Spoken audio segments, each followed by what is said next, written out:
Previously on Easy Funky Crazy. I am not trying to predict the outcome of the show because frankly, I don't think I would be very good at it. So yeah, let's do some predicting, shall we? Hi everyone, welcome back to my little corner of the internet. And before we dive in, I feel the need to go through some basic rules of the Eurovision Song Contest for the uninitiated. If you don't care about that, skip to this time to see my semifinals and final rankings. But if you're curious about Eurovision, but you're not entirely sure how it works, I'll break it down right here. So, the show is spread on 3 days. Semifinal 1, Semifinal 2, and the Grand Final. This year we have 37 countries participating. There are 15 countries in the first semifinals and 16 in the second. But Shira, 15 plus 16 equals 31. Where are the other 6 countries? Good mathing on your part. Took me a while to figure that one. But yes, there are in fact 5 countries that are called the Big Five.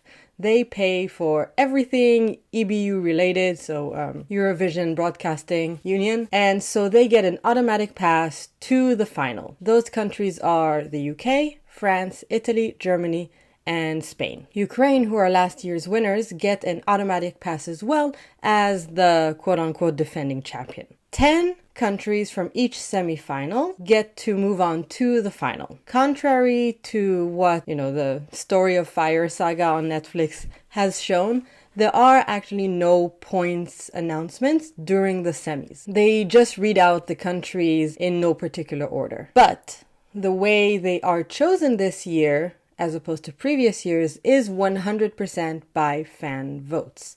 In previous years, it was 50% fans, 50% this jury vote. But after there was collision, cheating, scandal last year with some countries promising to vote for each other, they decided to change things a bit this time around. So the finals will still have a jury, but the semifinals will not. In addition to that, old rule stays where only the countries participating in their respective semifinals get to vote. In addition to them, you got 3 pre-selected countries of the automatic 6 in each respective semi. Finally, you cannot vote for the country that you live in. The way that the scoring works is that you have to pick your top 10 and give them a score from 1 to 12. Another math question. Why are there 12 points for a top 10? Well, the numbers 9 and 11 are not in there. So it's 1, 2, 3, 4, 5, 6, 7, 8, 10, 12. Because, honestly, I have no idea. I never dug too much into it. I just go with it at this point. The most important part here is that 12 points is the highest a country can give to another country. And Eurovision being very French, you will hear the words 12 points, as in 12 points, a lot. So I think I covered the grounds relatively quickly. If you have any more questions, you can comment down below and we'll figure them out together, okay? Now that we're done with all of this, let's move on to my predictions. Now, again, while this is more objective on my part, as in this is not my personal choice, for my personal choice, please check out my top 37. It's still an opinion. It will differ from yours. And that's kind of the fun of it, right? Otherwise, if we all thought the same way, there would be no competition and it would be really, really boring. So I think that's kind of the fun, to see where everybody stands. Every song is somebody's favorite song and I wish everybody the best. Please don't take it too seriously, okay? So let's get to it. Here are the artists I think will move on from the semifinals. So here's who is participating in each semifinal in their order. So from the first semifinals, I think Norway, Serbia, Portugal, Croatia, Switzerland, Israel, Sweden, Czechia, Netherlands, and Finland will move on. From the second semifinal, I think Denmark, Armenia, Estonia, Belgium, Cyprus, Iceland, Greece, Georgia, Austria, and Australia will move on. It's gonna be fascinating to see how wrong I really am. I'm so looking forward to it. Okay, so here is my ranking for the finals that I am quote unquote predicting and my reasons for it. Let's have fun. Number 26 will be the Netherlands. I'm scared that I'm falling behind. I'm losing myself, I'm chasing. I think that there are enough people who will vote for it to be in the final, but overall it just might get lost in the shuffle and just forgot. In number 25, I think it will be Georgia.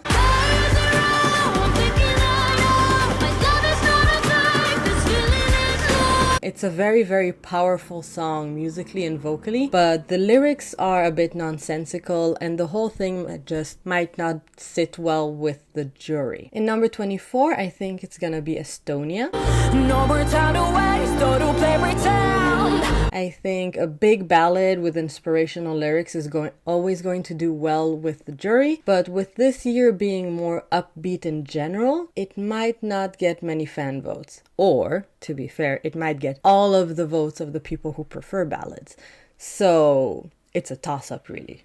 I think number 23 might be Belgium.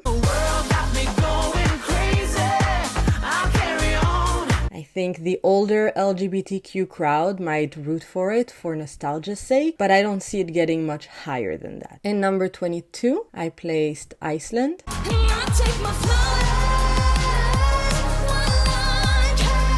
I think she's very, very cute and her vocals are good, but she's competing with a bunch of other big pop divas and their songs are just better. In number 21, I placed Cyprus. I think his voice is really, really good. The lyrics are a bit clunky. They rely a bit too much on, break a broken heart, which I still don't really understand what it means. If you have a lyric analysis on his song, that would be great. I'd love to hear it. Personally, I just don't relate to it very well, and I don't know how many people will. Number 20, I placed Greece. Can't stand seeing others in pain. I think my friend actually just mentioned he has a bit of a Coldplay vibe to him, and after she mentioned that I was like, you know what? Yeah, which is probably why I don't like it at all. I'm sorry, but I think it might resonate with more people, and I think his age might be a contributing factor, being so young, but I'm just not entirely sure where it will go either way. In number 19, I placed Czechia.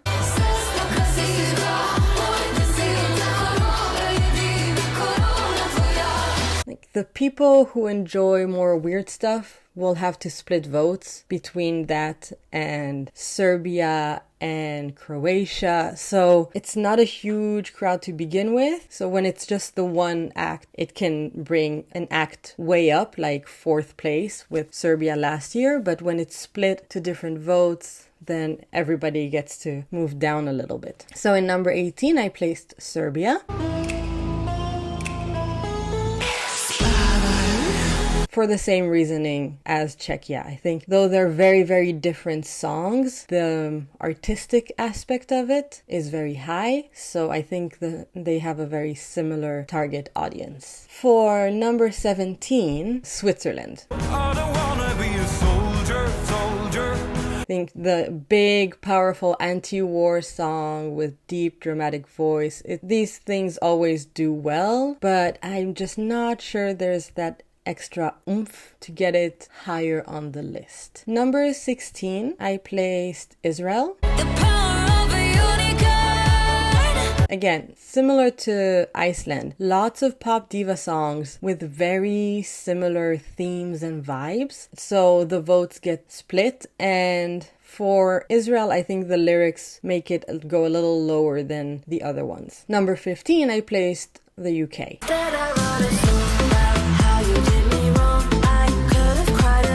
I think the lyrics for this one are stronger compared to Israel and Iceland, but I think that the performance will really be the determining factor for honestly all of these ones. Her voice gets to be a little bit nasally sometimes, and that might irk certain audience members or jury members. It's not a voice for everyone. Number 14, I placed Portugal.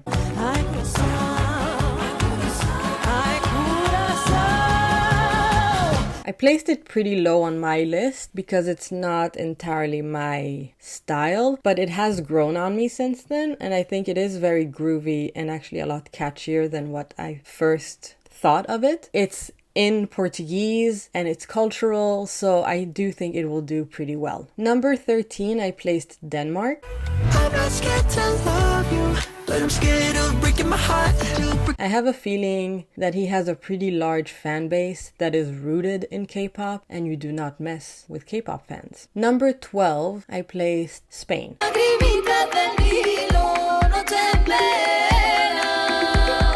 Similar to Portugal, the cultural aspect and the language will move it up, and her very dramatic vocals might move it higher. Number 11, I think, will be Italy.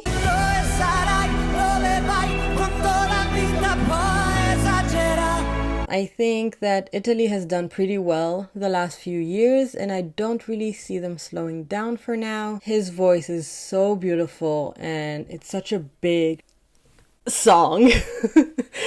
And I think it will, I don't know if resonate with people because it's in Italian, and so, you know, his passion will come through, I think. Yeah, so I think it'll be up there. Number 10, I think, is gonna be Ukraine. Don't get what you say, or how you feel.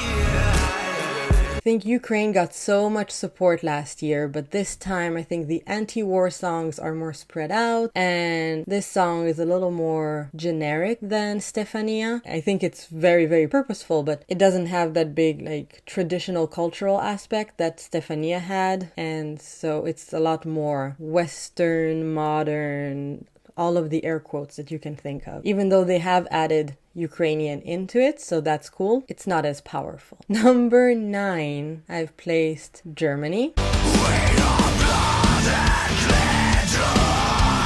Now, Germany is personally my number 1 pick, so I might be biased in placing it as high as I did, so it's more of a wishful thinking. I think that rock fans will split their votes between Germany and Australia, and one is a lot more accessible than the other. I do think it will be interesting to see the impact of the international votes on the rock songs. Having said that, Måneskin won with a rock song, and then Blind Channel came in 6th, if I remember, and those were both rock songs. But yeah, like, Måneskin was the more accessible one, so it was placed a lot higher. That's kind of where my thinking was when I placed Germany. Number 8, I've placed France.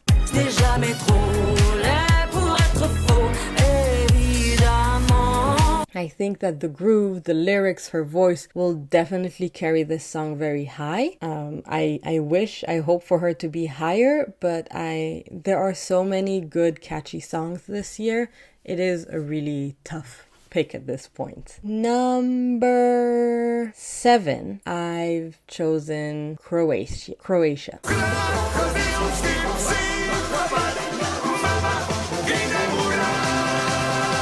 I think Croatia will pull a Moldova, as in like last year's Moldova, and just people are just gonna go crazy for it. It's really out there, it is insane, it is political, timely, very punk, drag show. Gonna be interesting to see how they toe the line with what they want to do and what they're allowed to do, but it's just gonna be very swept with fan votes, I think. Jury-wise, well, the jury's still out. Number 6, I've put Armenia.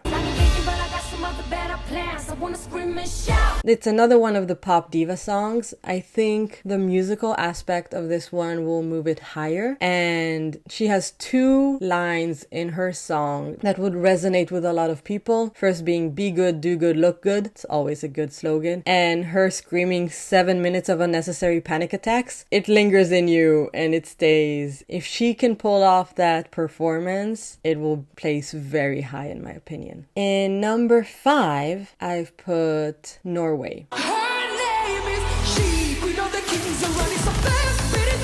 I I've actually contemplated putting Norway lower because I'm worried about her performance. Like I said in my own personal list, it felt very, very stiff. By the time the competition rolls around, she would have performed this several times already. She could tweak it, and the song is great, and she reaches that super high note, and people love super high notes. So I think it'll be very high. Number 4, Finland.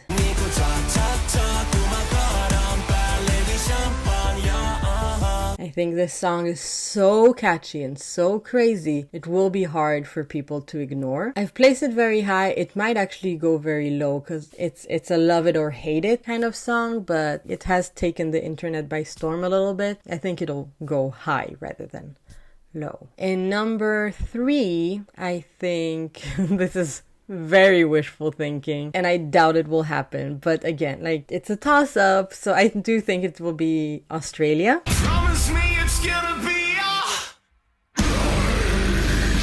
Again, Blind Channel came very high a few years ago, and Måneskin won. So rock is not out of the equation anymore, and so I think this one, like I said, is more accessible than Germany's entry. It's also potentially the last year for Australia to participate. I heard that that's kind of like the rule, like 10 years for them, so like a final push for Australia would be interesting. Number 2, I've placed Sweden.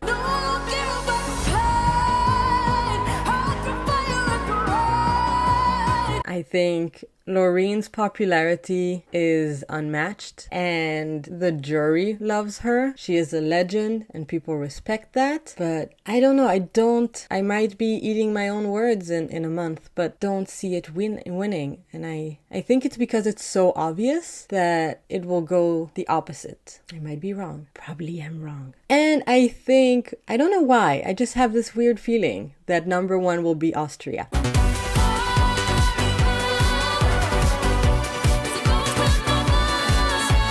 I don't know why. I think Austria's song is very catchy. I think it is very different. And even though the song is about writing a song and mostly being possessed, I don't know why I am gonna be looking back at this list and laughing at myself the entire time after the final. But for the moment, I think Austria might actually have a chance at winning the whole thing. TikTok is a powerful tool, you know? Honestly, I can't wait for the festivities to begin, see how terrible I've done, and just have a good time. So, how wrong do you think I am? You can tell me, just be nice about it, please. I'm a very sensitive soul. Thank you so much for watching and sticking around. I hope you stick around for more silliness, Eurovision or otherwise. Feel free to suggest any other video ideas you'd like me to make. Gently press that subscribe button, that like button, or the dislike button for the video, whichever feels right for you. And yeah, let's have a good time, yeah? Bye!